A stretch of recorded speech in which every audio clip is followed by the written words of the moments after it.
to Scotland, and that's showing some colder air that will push its way southwards next week.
MPs vote today on whether there should be an inquiry into claims the Prime Minister misled Parliament about lockdown parties.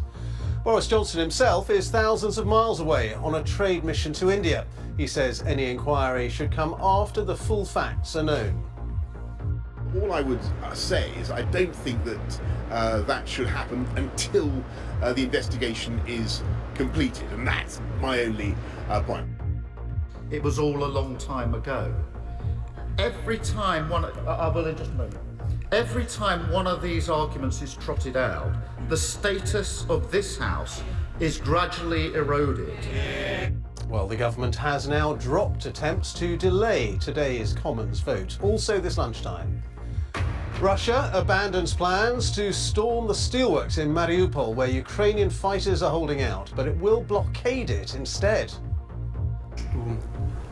I consider the proposed storming of the industrial zone unnecessary. Block off this industrial area so that even a fly cannot escape.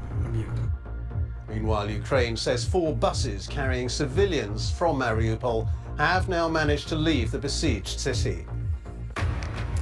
Manchester United get their man. The Dutchman Erik ten Hag is confirmed as their new manager. And birthday tributes for the Queen, 96 years old today. And coming up on the BBC News Channel, Ukrainian tennis player Elina Svitolina says Russian and Belarusian players speaking out against Russia should be allowed to compete at Wimbledon.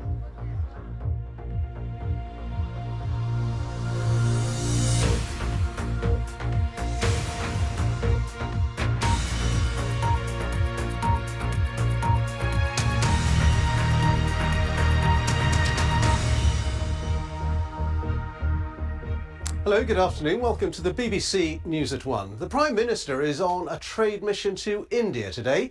While back here, MPs are due to vote today on whether to investigate him over claims that he misled Parliament about lockdown parties in Downing Street. Labour want a Commons committee to hold an inquiry into what Boris Johnson has previously said on the floor of the House. The government has now dropped an attempt to delay today's vote. Our political correspondent Jonathan Blake reports.